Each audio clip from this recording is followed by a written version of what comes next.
Hello friends, good morning. Lesson में समझ आई? शब्दार्थ और मुहावरे लिखे होंगे, बराबर? नहीं लिखा हो तो पहले लिख लेना और उसके बाद स्वाध्याय के प्रश्न और अभ्यास के प्रश्न लिखना है, बराबर? आज हम अभ्यास के प्रश्न देखते हैं। तो अभ्यास के प्रश्न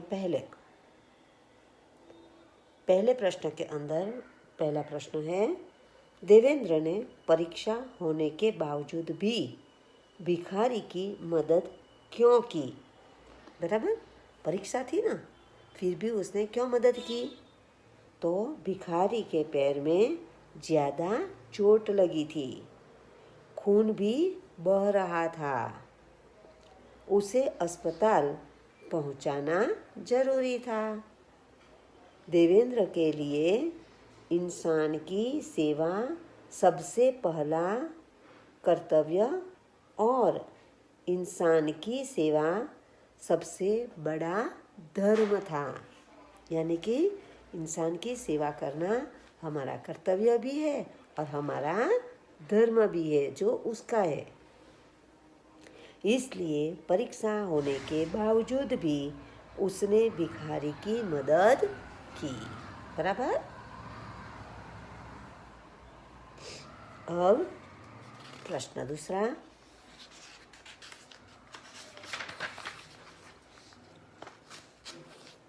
कि प्रधान अध्यापक ने देवेंद्र के पिता को बधाई क्यों दी? तो देवेंद्र मेधावी छात्र था, स्कूल की परीक्षा में उसका पास होना निश्चित था। इसके साथ ही घायल भिखारी की सहायता कर वह इंसानियत की परीक्षा में भी पास हो गया था। सचमुच देवेंद्र एक होनहार सपूत था, इसलिए प्रधान अध्यापक ने उसके पिता को बधाई दी। बधाई यानी आप इंग्लिश में जिन्हें कॉन्ग्रेचुलेशन कहते हो वह, शुभेच्छा, बराबर।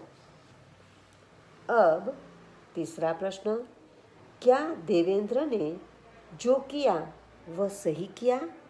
क्यों? बराबर। तो अब उसका प्रश्न क्या है? उत्तर तो हाँ। क्या? हाँ, सही किया है। देवेंद्र ने जो किया वह सही था, क्योंकि वह भिखारी बुढ़ा, अंधा और अपाहिज था। घायल होने के बाद वह असहाय हो गया था, उसे अस्पताल में भर्ती करवाना जरूरी था। इंसान की सेवा व्यक्ति का सबसे पहला कर्तव्य व धर्म है, बराबर। तो ये हमारे अभ्यास के प्रश्न हुए, यानी कि अभ्यास के प्रश्न नंबर 1 के 3 प्रश्न।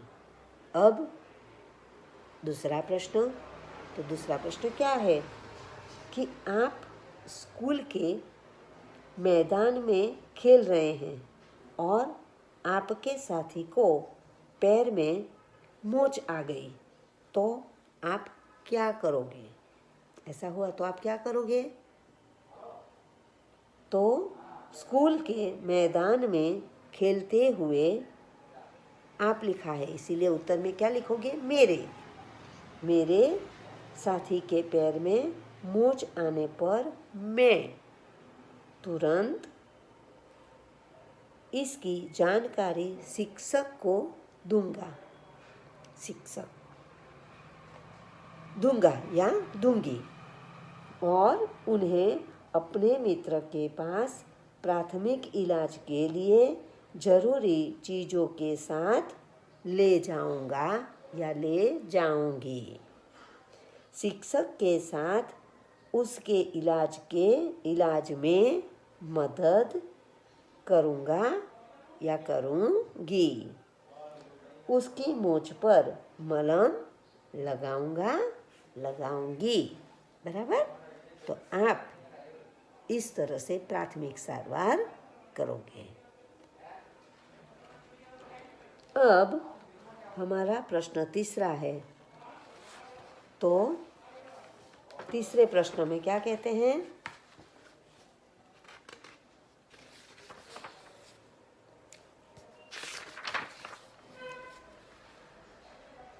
लिंग के आधार पर वाक्य सही है या गलत? लिंग यानी पता है ना आपको, स्त्रीलिंग और पुल्लिंग। तो इस आधार पर ये वाक्य सही है या गलत, वह आपको बताना है। जो सही है तो कोई बात नहीं, पर गलत है तो उसे सुधार कर आपको फिर से लिखना है। समझ गए आप? तो पहला, मेरे पास एक बड़ी संदूक है। बड़ी संदूक है तो संदूक कैसी नहीं, संदूक कैसा, बड़ा, बराबर। तो ये वाक्य गलत है। अब उसका सही करो है तो क्या होगा? मेरे पास एक बड़ा संदूक है। समझ गए? अब दूसरा, मैंने अहमदाबाद से अंबाजी की टिकट ली। वैसे देखने जाओ तो टिकट कैसी है ना, पर उसको जो देखने जाए लिंग के आधार पर तो वह टिकट कैसा, बराबर। तो गलत है ये वाक्य। तो अब उसका सही वाक्य क्या होगा? तो मैंने अहमदाबाद से अंबाजी का टिकट लिया। की जगह का, टिकट ली नहीं, लिया। रावण के साथ युद्ध में राम का विजय हुआ। तो अब ये भी गलत है। तो सही वाक्य क्या है? तो रावण के साथ युद्ध में राम की विजय हुई। विजय कैसी, विजय कैसा नहीं, ये लड़का नहीं है, बराबर। तो जो लड़का हो तो विजय कैसा, पर यहाँ पर हमें एक क्रिया की बात बताइए, युद्ध करना। तो युद्ध कैसी, विजय कैसी, बराबर। भाव है विजय का। मैंने पुस्तक खरीदी। अब ये वाक्य कैसा होगा? सही है, बराबर। तो ये वाक्य आप फिर से लिखोगे सही करके, या फिर सही लिख दो, बराबर। सही। रमेश की स्कूल विशाल है। सही है या गलत? गलत है। तो सही वाक्य क्या होगा? रमेश का स्कूल विशाल है, बराबर। अब आगे, आपकी आवाज मधुर है। सही है या गलत? सही है। तो ये वाक्य यहाँ पर ही लिखोगे एक ही, और सही लिख दोगे। अब आगे, रोहन को क्रिकेट खेलने में बड़ी मजा आती है। तो गलत, बराबर। तो क्या लिखोगे यहाँ? रोहन को क्रिकेट खेलने में बड़ा मजा आता है। आते की जगह आता है। समझ गए?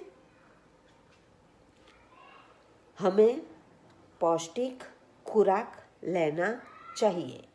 सही है या गलत? गलत। तो सही वाक्य क्या होगा? हमें पौष्टिक खुराक लेनी चाहिए, बराबर। अब आगे, मैंने एक सुंदर तस्वीर देखा। सही है या गलत? तस्वीर देखा, तस्वीर देखी। तो मैंने एक सुंदर तस्वीर देखी, बराबर।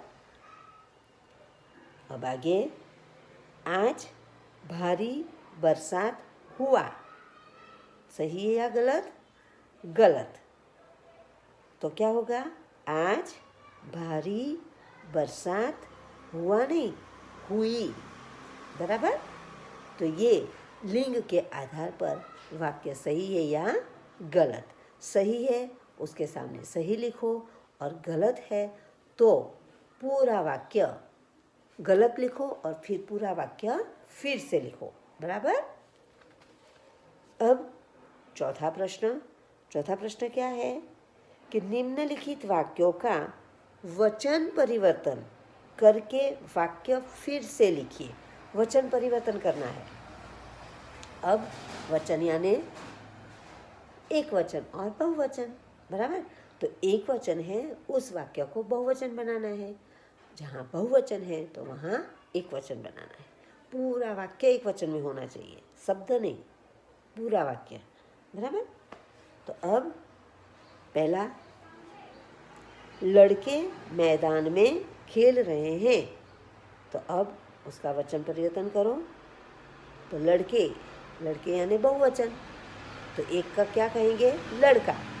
तो लड़का मैदान में खेल रहे हैं लड़के के लिए। तो लड़का है तो रहा है, तो पूरा वाक्य क्या होगा? लड़का मैदान में खेल रहा है। समझ गए?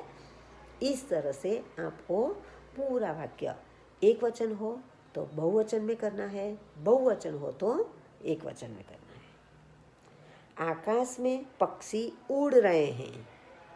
तो पक्षी क्या होगा? बहुवचन में भी पक्षी ही कहते हैं और एक वचन में भी पक्षी ही कहते हैं। तो पक्षी उड़ रहे हैं यानी कि ये वाक्य बहुवचन है। बराबर। अब उसे एक वचन करना है। तो आकाश में पक्षी एक है तो उड़ रहा है। बराबर। मैंने आज एक व्यक्ति की मदद की। एक व्यक्ति यानी कि एक वचन हुआ। अब हमें बहुवचन बनाना है तो एक की जगह क्या करोगे? अनेक। और व्यक्ति भी एक है तो उसका बहुवचन व्यक्तियों। बराबर। तो अब पूरा वाक्य कैसे बनेगा? तो मैंने आज अनेक व्यक्तियों की मदद की। समझ गए? अब उद्यान में हरा भरा पेड़ है। हरा भरा तो ये एक वचन का शब्द है ना? तो अब उसका बहुवचन बनाओ। तो उद्यान में हरा भरा तो बहुवचन हरे भरे पेड़ है। पेड़ का पेड़। बराबर। पक्षी का पक्षी, वैसे पेड़ का पेड़। मैदान में हरे भरे पेड़ है। अब आगे, मेरी किताब वापस दीजिए। तो मेरी वो तो है ही, किताब तो एक वचन हुआ तो अब उसका बहुवचन किताबें। वापस दीजिए तो अब उसका वाक्य कैसे लिखोगे? मेरी किताबें वापस दीजिए। बराबर। तो ये हमारी अभ्यास के 1 से 4 प्रश्न हुए जो आपको अपनी नोट में अच्छे अक्षर से सही मात्रा से लिखने हैं। बराबर। मैं इसकी PDF भेज दूंगी। अब स्वाध्याय के प्रश्न हम अगले वीडियो में समझेंगे। तब तक यहाँ लिखकर आप ये आपका गृह कार्य खत्म करोगे। Okay, thank you.